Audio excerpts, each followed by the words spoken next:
Assalamualaikum warahmatullahi wabarakatuh. Bismillahirrahmanirrahim. Alhamdulillah rabbil alamin. Wassalatu wassalamu ala asyrafil anbiya'i wal mursalin wa ala alihi wa sahbihi ajma'in, amma ba'du. Bapak-bapak, ibu-ibu, hadirin sekalian yang saya muliakan, alhamdulillah pada pagi hari ini, di hari yang baik, Sayyidul Ayyam, hari di mana semua ibadah memiliki keistimewaan. Dulu kalau kita ngaji misalnya, sholat yang paling utama itu sholat berjamaah. Berjamaah yang paling afdal itu waktu subuh. Di antara waktu subuh yang paling afdal lagi itu adalah waktu subuh pada hari Jumat.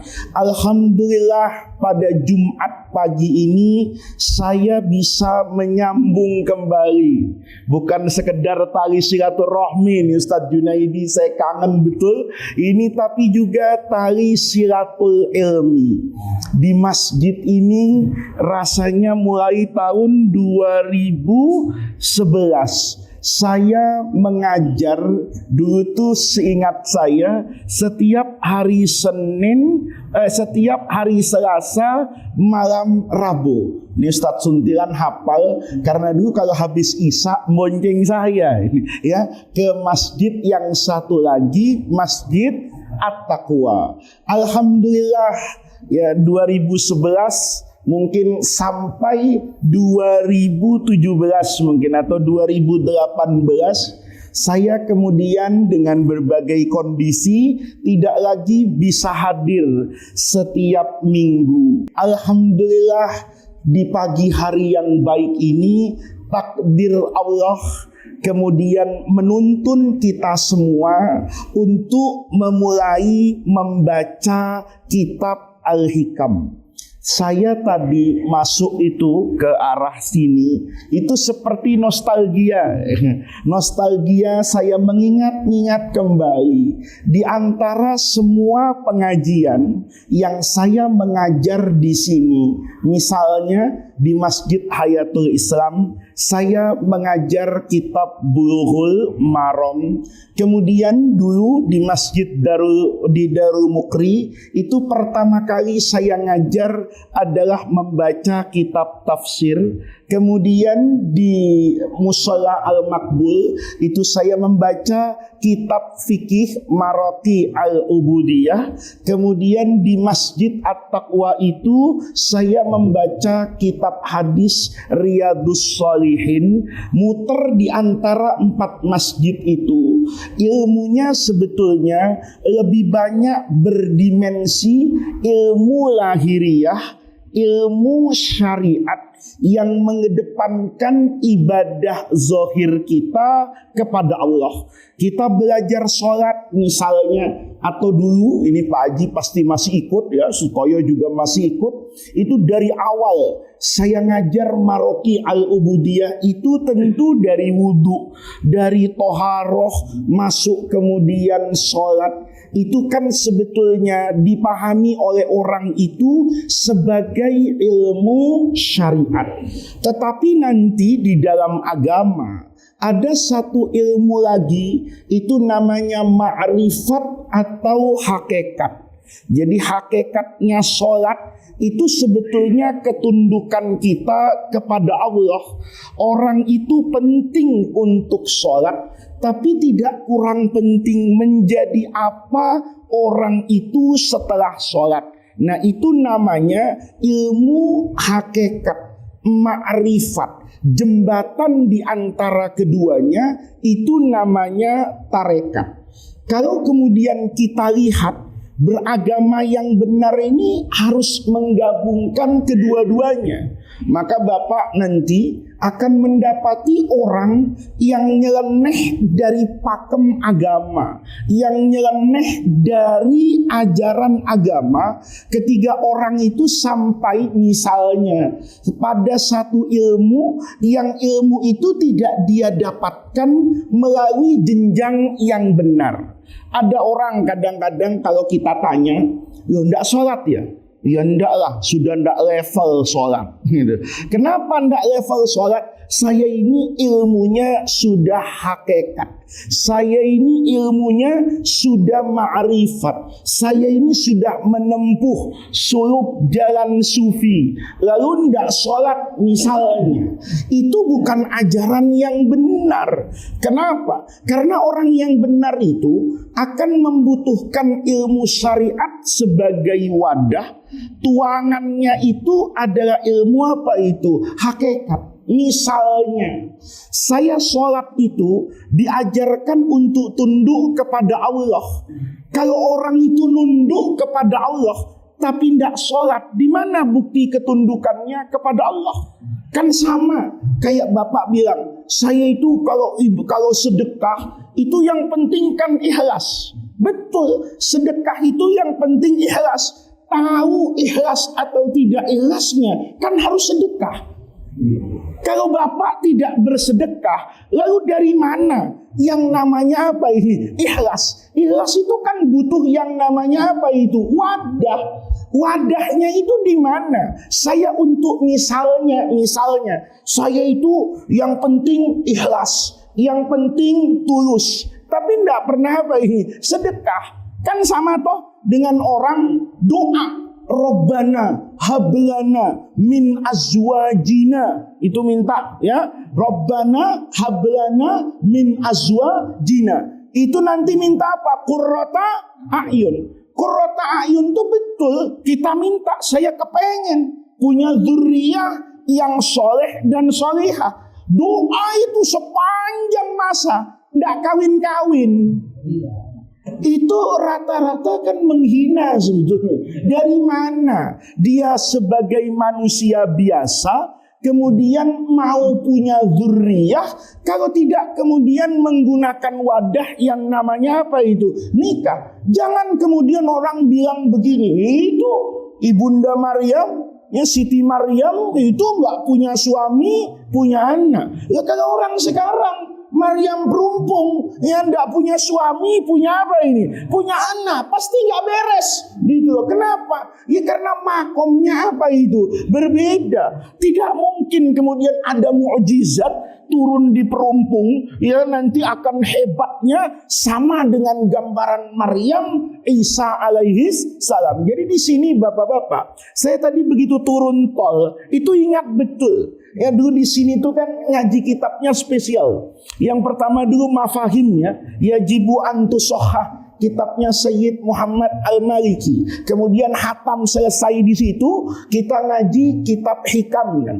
Kenapa dulu ngaji kitab hikam? Ya itu tadi, karena yang hadir di sini rata-rata kan orangnya itu aja.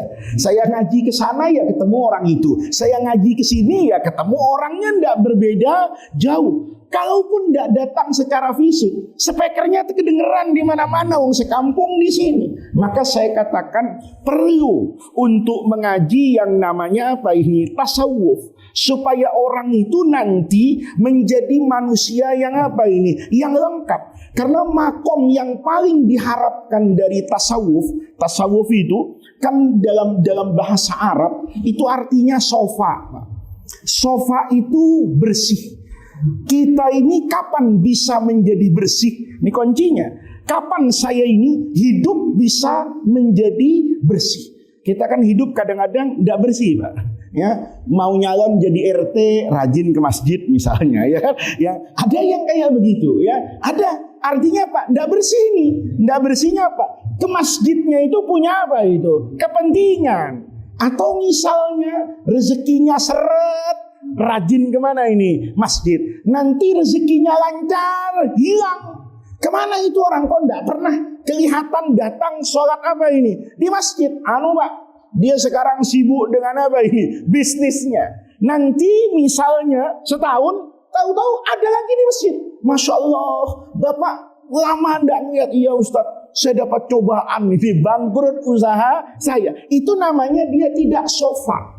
Maka orang itu kalau sudah sampai pada tasawuf, dia itu diharapkan mencapai yang namanya as-sofa, kebersihan, kejernihan. Gimana caranya? Sederhana, Pak. Apa orang sering tanya sama saya, tasawuf itu apa? Tasawuf itu sebetulnya sederhana, Pak. Tasawuf itu adalah mematikan saya di dalam diri saya. Mematikan Anda di dalam diri Anda. Kita ini kan seolah-olah badan ini punya saya. Duit itu punya saya. Rumah punya saya. Handphone punya saya. Karena semuanya nempel sama saya, maka seolah-olah saya berkuasa atas apa-apa yang saya miliki. Saya punya duit saya. Saya punya rumah saya. Saya punya badan saya. Maka orang yang begini nih biasanya rusak, Pak. Tapi kalau orang yang mau sampai pada tahap yang sofa, maka dia akan mematikan diri saya, ya diri Anda, diri kamu, diri kita semua, itu kita matikan. Lalu kita apakan? Kita hidupkan diri kita. Tetapi hidupnya itu di dalam naungan Allah Subhanahu wa ta'ala. Sufi itu apa? Sufi itu menepikan. Apa menepikan itu ya?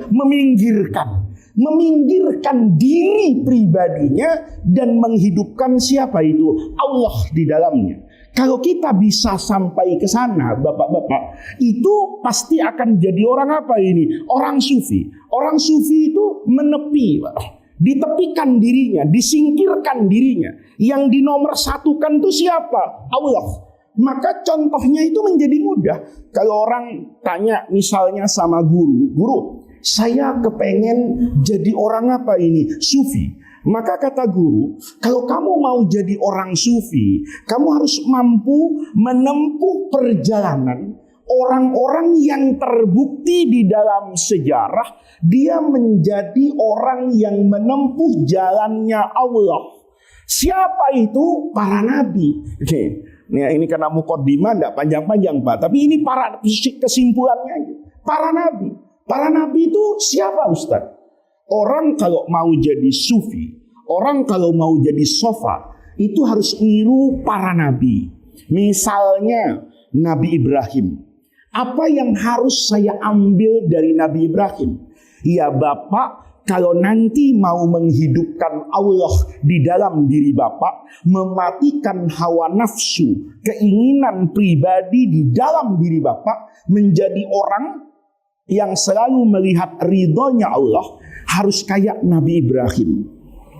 Kayak Nabi Ibrahim di mananya, Pak? Kayak Nabi Ibrahim dalam kedermawanannya. Nih. Jadi kalau ada orang mau menempuh jalan sufi tapi pelit, nah itu sufinya KW 100 itu, Pak. Ya, karena orang itu kalau sofa bersih hatinya, dia matikan dirinya, tapi dia hidupkan Allah, dia kayak Nabi Ibrahim. Nabi Ibrahim itu dermawan, apa aja dikasih. Jangankan hartanya, sampai anaknya, Nabi siapa itu? Ismail, yang dia besarkan itu bukan anak gampang, Pak.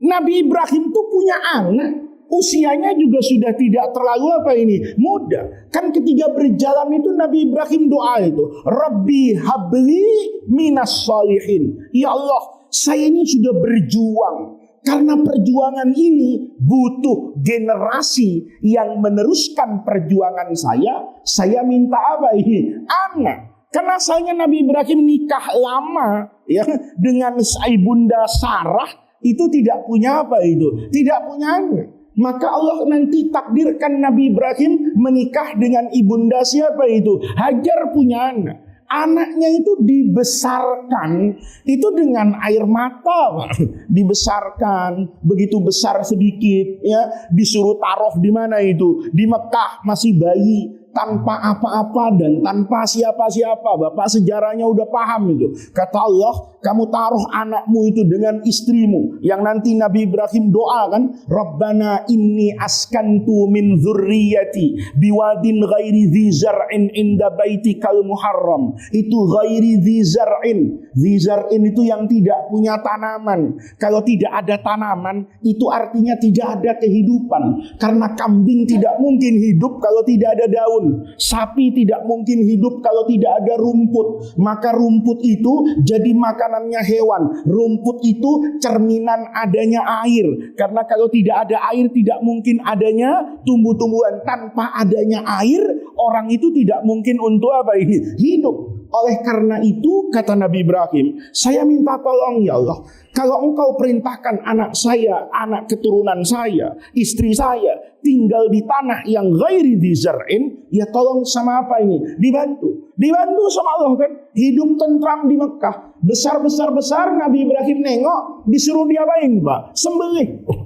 Tapi orang yang namanya sofa kepada Allah, dia katakan semua ini kan titipan dari Allah. Semua ini kan dikasih sama Allah. Yang punya secara hakikat itu siapa? Allah. Kalau yang punya mau minta, yang punya mau ngapa-ngapain, ya terserah yang apa itu. Yang punya, uang kita sendiri itu miliknya siapa? Allah.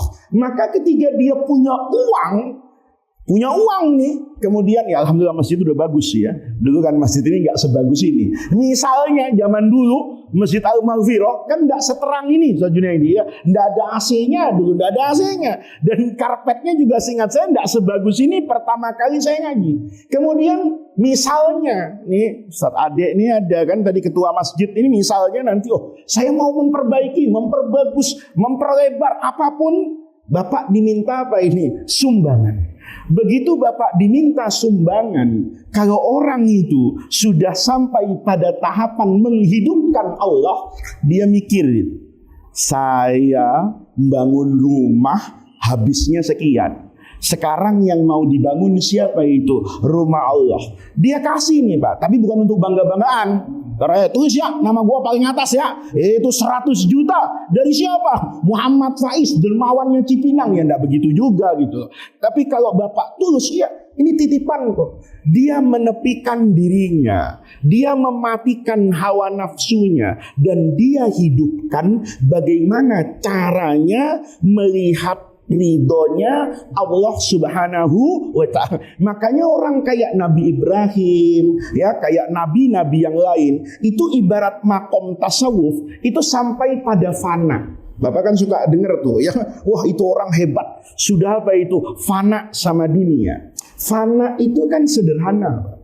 Fana itu sama kok dengan orang yang lagi jatuh cinta. Ini Pak Waryono, kita masih muda dulu ya, belum dapat istri kita ini ya. Itu perempuan minta apa aja kasih. Minta apa aja kasih. Anak sekarang begitu kadang-kadang. Saya ngelihat itu. Ya kadang-kadang itu pacarnya itu handphonenya itu bagus banget. Ya. Tapi yang laki itu sederhana hidupnya. Ya handphonenya biasa-biasa. Padahal konon kabarnya itu handphone dibeliin sama siapa itu? Laki. Kata dia, enggak apa-apa. Yang penting kekasih hati ini tertawa. Pegang handphone yang bagus. Gua mau utang kek, ya kan? Mau kredit, ya kan? Mau jual rumah, jadi ngontrak, bodo amat. Yang penting yang saya cintai itu tertawa. Ini namanya orang fana, Pak. Sudah enggak pernah memikirkan dirinya sendiri, yang dia pikirkan orang lain yang dia cintai. Itu hakikatnya orang yang sampai kepada apa ini? Sofa. Nabi Ibrahim itu enggak ngelihat dirinya. Kalau beliau ngelihat dirinya sebagai suami, suami mana yang tega meninggalkan istrinya? Cantik loh Pak ya. Jangan Bapak bayangin ada istri Nabi tidak cantik gitu ya. Cantik loh. Ini cantik kayak Bunda Hajar. Itu disuruh tinggal. Kalau melihat esensi dia sebagai suami, nggak tega. Kalau Nabi Ibrahim menghidupkan kebapaannya, Bapak mana yang tega meninggalkan anak yang masih menyusu kepada ibunya di tanah yang ghairi dzar'in tadi, tanpa apa-apa dan tanpa siapa-siapa. Tapi karena sudah menghidupkan siapa ini? Menghidupkan Allah, ridhonya Allah, ya, rahmatnya Allah. Ini yang selalu terlihat. Maka dia kemudian menjadi apa ini? Dermawan. Apa saja yang diminta dikasih, selama permintaan itu atas perintah Allah dan jalannya menuju ridhonya Allah. Coba lihat Pak, orang kayak gitu itu luar biasa. Kalau mau orang jadi tasawuf, kata ulama misalnya, contohnya ya harus niru kayak Nabi Yahya. Ya, Nabi Yahya itu nabi yang dibilang itu sering apa ini? Uzlah. Ya, uzlah itu ada yang salah juga. Ya, uzlah itu bukan ngumpet di Banten, Pak. Ya kan? Kalau Bapak tahu-tahu hilang, oh kemana ini? Ustadz Hashim ke Banten. Oh, saya curiga ini, jangan-jangan punya pos 2 kan gitu kan, ngumpet hilang di sana. Atau yang satu hilang kemana? Takut-takut dikejar-kejar pinjol kan gitu kan. Nah, ini hutangnya banyak, ngumpet dia.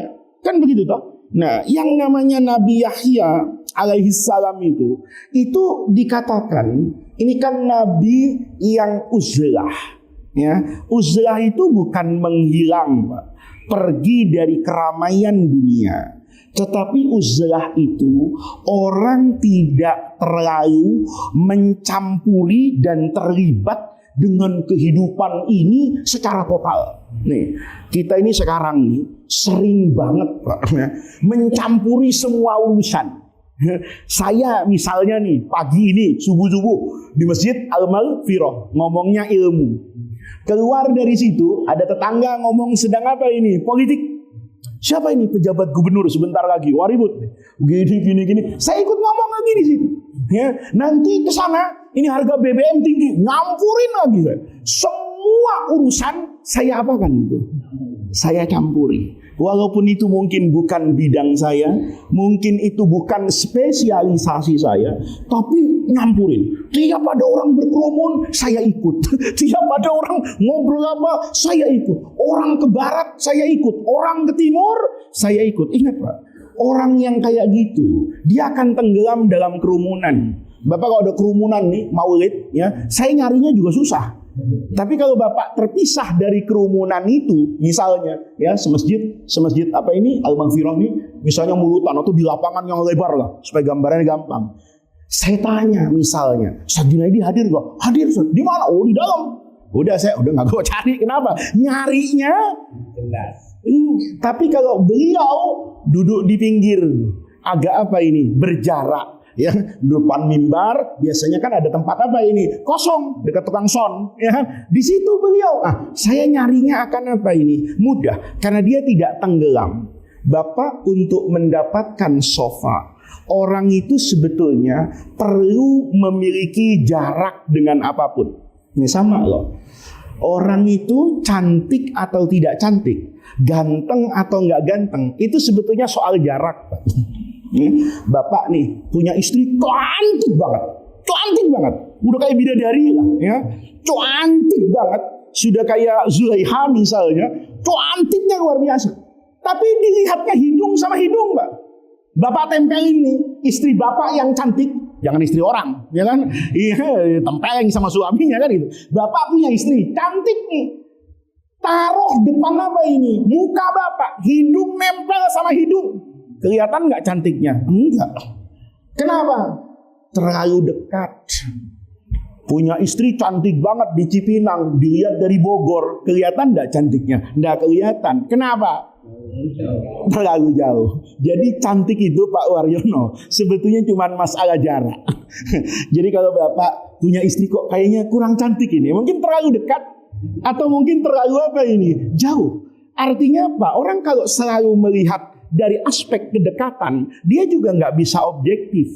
Orang juga kalau hatinya terlalu jauh, terlalu benci, itu juga nggak akan bisa apa ini objektif. Maka dulu Nabi itu kasih nasihat tuh bagus. Yang orang sering bilang itu kata-kata Imam Syafi'i. Tapi di kitab Faidul Qadir itu Al-Munawi bilang itu hadis sahih.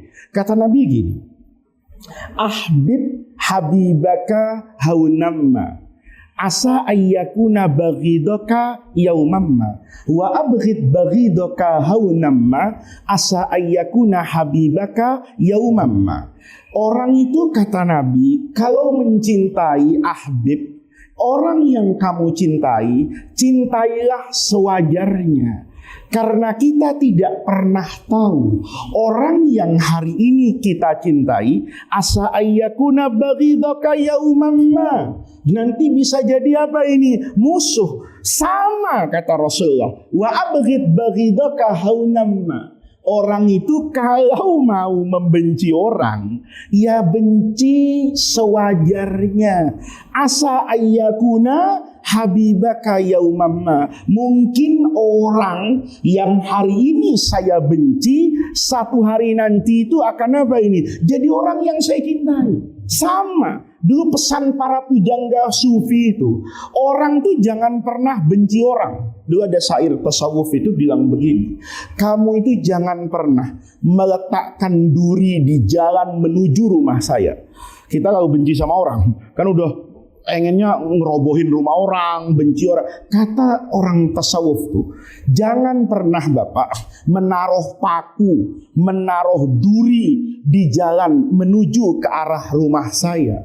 Karena Bapak tidak pernah tahu, jangan-jangan satu hari nanti Bapak terpaksa datang ke rumah saya bahkan tanpa memiliki sendal. Kalau Bapak naruh paku, naruh duri, naruh beling, pecahan gelas di jalan di mana Bapak pada satu hari nanti harus melangkah ke sana tanpa sendal di telapak kaki Bapak, kan Bapak luka sendiri. Sama Pak, saya boleh punya masalah dengan orang lain, tapi jangan saya tanam apa ini duri yang memisahkan jarak. Gue nggak bakalan ke rumah lo, ya kan? Buktinya nggak bakalan lo, gue taruh ranjau di situ.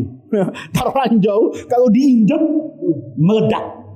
Hati-hati. Satu hari nanti saya tidak pernah tahu kan. Siapa tahu orang yang saya benci itu adalah orang yang Allah jadikan sebagai wasilah untuk menolong saya keluar dari segala permasalahan hidup, tetapi saya tidak lagi bisa datang ke rumahnya. Kenapa? Karena saya sudah meletakkan apa ini duri. Itu kan jarak Pak. Itu kan jarak. Jadi orang itu harus berjarak. Kata Sayyidina Umar itu mendengar nasihat Nabi itu, orang itu kalau jatuh cinta, jangan cintanya itu cinta yang merusak. Dan orang itu kalau membenci, jangan benci yang merusak. Cinta yang merusak itu apa? Ya kayak orang tua yang terlalu cinta sama siapa itu? Anaknya. Walaupun salah, mesti dia apakan? Dilain. Kenapa? Anak tahu ini salah, nggak benar. Tapi atas nama kasih sayang kepada anak, dia cintanya jadi apa itu? Merusak. Anaknya minta ini kasih, anaknya begitu kasih, semuanya kasih. Lama-lama anaknya jadi apa itu? Jadi rusak. Sama Pak. Jangan cinta itu cinta yang merusak, menutup mata kita dari objektivitas, sama dengan kebencian. Jangan kemudian kebencian itu membuat kita tidak lagi bisa melihat kebaikan yang ada pada orang yang kita benci. Maka ketika ngaji tasawuf, itu kita sebetulnya diminta ngambil apa ini? Jarak sama dunia. Kalau nanti kita bisa berjarak dengan dunia, jaraknya itu yang saya bilang tadi. Kalau orang terus zuhud, tasawuf di hutan, ya wajar gitu loh. Sama Pak, bapak miskin, zuhud, ya wajar gitu loh. Alhamdulillah Ustaz, saya sekarang makan sehari nggak makan. Loh kok begitu? Iya habis, rezekinya juga begitu. Sehari dapat, sehari nggak dapat. Belum tentu zuhud Pak. Belum tentu zuhud itu, belum tentu tasawuf itu. Tasawuf itu, sufi itu, zahid itu, warok itu, ketika dunia datang ke tangan dia. Ketika dunia datang ke tangan dia, dunia itu bukan di tangan orang lain, dunia itu di tangan dirinya sendiri. Tetapi, nih penting nih, dunia itu tidak sampai masuk ke dalam apa ini hatinya. Maka orang sufi itu Pak nanti, misalnya, ini juga penting untuk saya sampaikan. Orang sufi itu tidak selamanya penampilannya selalu apa itu kelihatan miskin, enggak.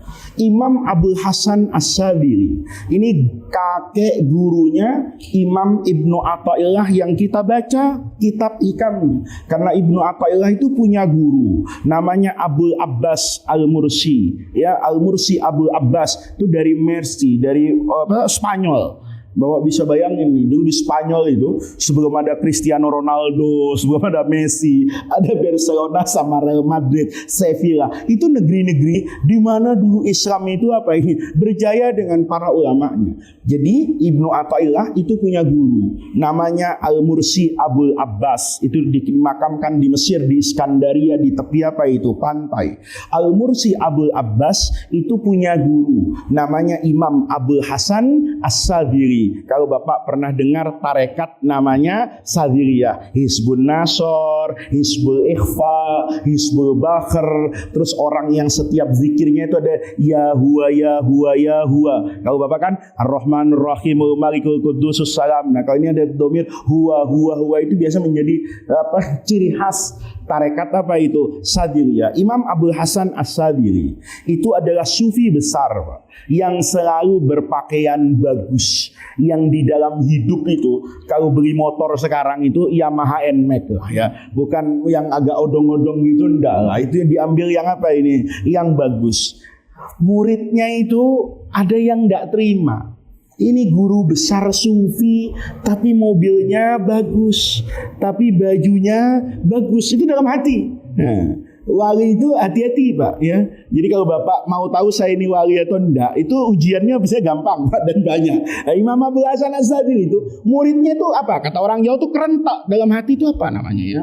Ya, kerentak itu apa? Terfikir lah ya. Terfikir dalam hati. Terdetik yang pas tuh, terdetik. Kata muridnya, apaan ini guru? Kok hidupnya begini, bajunya? Imam Abul Hasan As-Sadili itu ya wali gitu. Ya wali itu kan bahasanya. Nah, ini penting nanti kita jelasin. Wali itu juga harus bisa kayak Nabi Zakaria, berbicara dengan menggunakan isyarat.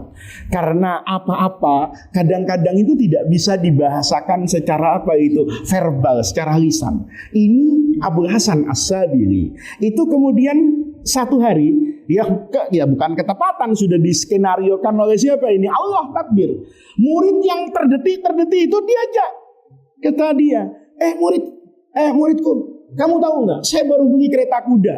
Yang kan kuda, kalau orang kaya itu ada delman, ada gerobaknya. Dicari kebetulan yang ibarat sekarang itu Mercedes, Pak. Gerobaknya itu yang paling bagus, cakep. Kayak punya raja. Kata Imam Abul Hasan As-Sadili, saya baru beli ya tunggangan baru. Yuk kita keliling kota. Ibarat sekarang nih naiknya dari Cipinang sini, mau diajak keliling Jakarta. Kata muridnya, siap guru. Gurunya bilang, tapi kamu pegang gelas minuman saya ya. Dikasih gelas ini, airnya penuh saudara ini. Pegang, kata siapa ini? Kata Imam Abul Hasan As-Sadili. Kamu naik kereta kuda, tapi pegang minuman saya. Nggak boleh tumpah.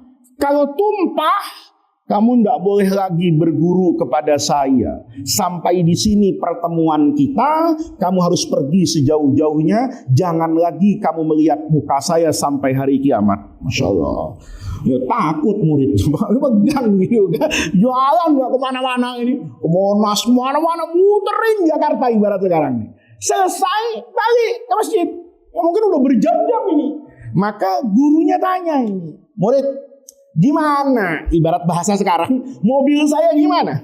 AC-nya dingin nggak? Kursinya empuk nggak? Tarikannya gimana? Kata muridnya, maaf guru, saya nggak bisa jawab kalau itu. Kamu tadi lihat Monas nggak? Lihat istana nggak? Lihat mall nggak? Lihat Kelapa Gading nggak? Ya enggak guru. Kok bisa? Kata guru. Kan enak. Ya bagaimana mau lihat itu guru? Wong saya konsentrasi kepada air di dalam bahasa isyarat. Kata gurunya, ya begitulah saya. Saya itu punya mobil bagus. Saya itu punya baju yang bagus. tapi konsentrasi saya kepada yang memberi baju itu. Konsentrasi saya itu kepada zat Allah yang memberi saya hidup dan kehidupan. Jadi ketika saya naik mobil yang bagus, saya tidak sempat terfikir dan menikmati mobil itu. Karena saya terfikir mobil ini bagus. Gimana Allah yang maha menciptakan semua keindahan yang ada di dalam apa ini hidup, itu sebetulnya itu sofa. Maka Bapak nggak boleh kemudian bilang begini, wah itu orang motornya bagus di kampung, sombong. Belum tentu sombong, Pak. Salah-salah. Orang yang pakai motor jelek jangan-jangan hatinya sombong. Sombong biar bilang sederhana, merakyat. Kan bisa jadi toh, Ustadz itu merakyat loh. Kenapa? Jalan kaki. Wah begitu, alhamdulillah Pak Ustadz ya. Pak Ustadz luar biasa. Dari rumah jalan, hatinya menikmati. Hatinya itu kan orang kalau begitu dipuji kan. Ya Allah Bapak ya, hidupnya sederhana betul. Menikmati dia, menikmati pujian itu. Kelihatannya, zohirnya itu zuhud, tapi batinnya apa itu? Rusak. Maka orang itu ketika belajar sofa hari ini, itu yang diutamakan adalah kebersihan ini. Karena kalau konsentrasinya hanya kepada sesuatu yang lahiriah, tanpa memikirkan aspek batiniah dalamnya, maka yang di dalam ini akan apa ini? Akan rusak. Itu Bapak sebetulnya inti orang secara sederhana mengapa orang itu belajar apa ini? Tasawuf. Mengapa kemudian harus ada riyadhah? Nih Pak, riyadhah. Orang kan kadang-kadang kalau mau jadi tasawuf tuh disuruh puasa, disuruh zikir. Itu kan sama aja Pak. Kayak Bapak lihat pemain bola. Pemain bola yang asli itu Pak. Kita kan ngelihat dia main bola tuh 2 kali 45 menit. Pemanasannya juga nggak kurang lama dari itu, Pak. Bapak lihat aja, setiap pemain bola mau main bola, itu misalnya nanti mainnya jam berapa? Jam 8 malam. Dia dari jam 7 itu udah lari-lari di lapangan bola itu. Kenapa dia lari-lari di lapangan bola? Pemanasan. Orang yang mau main badminton itu, sebelum main beneran, dia tuh udah tepok-tepok aja Pak tangannya itu. Buat apa itu? Pemanasan. Karena apa? Karena kalau langsung bisa keram, ya bisa keram tangannya begini kan, tahu-tahu nggak bisa balik ini. Kenapa? Kaku. Kenapa kaku? Karena langsung digas Pak mobil itu. Kan aturannya juga gitu Pak. Nyalain dulu, biarkan 1 atau 2 menit, baru dia apa kan ini dipakai jalan. Bahkan dulu mobil bagus itu Pak, itu dikasih tahu sama yang beli, yang jual ini Pak. Nanti mobil ini saya antar ke rumah ya Pak ya. Iya. Nanti mobil ini kan masih baru Pak. Begitu masih baru Bapak jangan pakai ngebut-ngebut.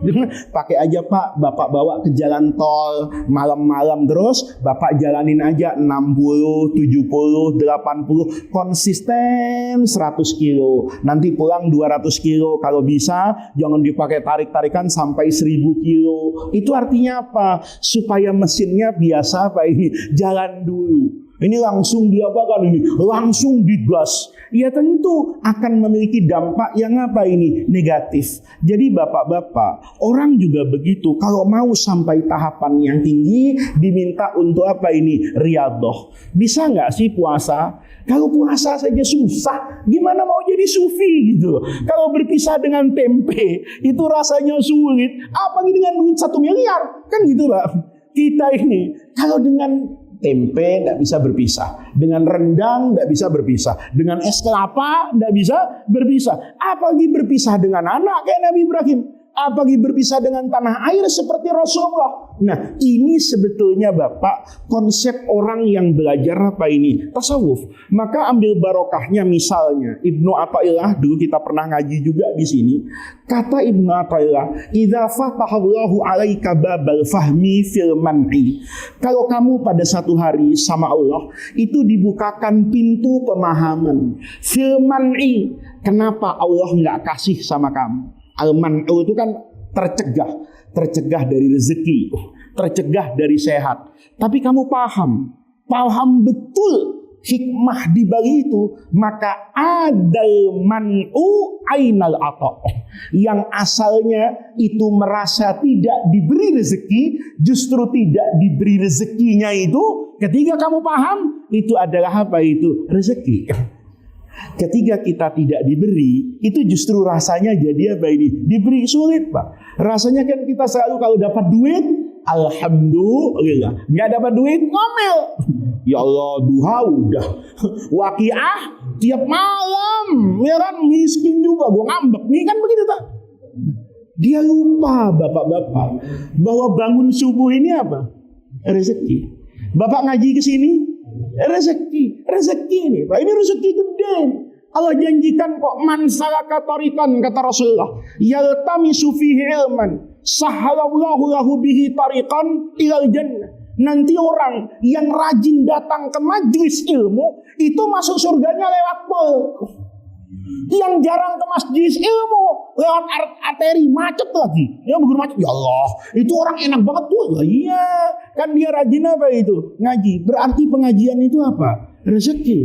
Orang datang ke pengajian itu rezeki. Tapi kita selalu yang namanya rezeki itu sesuatu yang bersifat apa ini? Duit, sehat.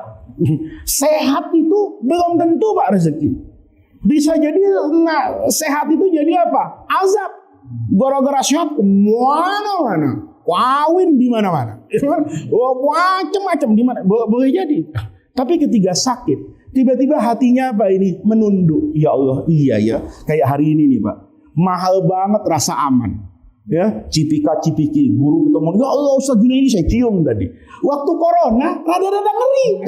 Karena saling tuduh ini. Kata Ustaz Junaidi, jangan-jangan Ustaz bawa nih dari Jagakarsa. Saya bilang, jangan-jangan orang perumpung ini. Coba, Pak.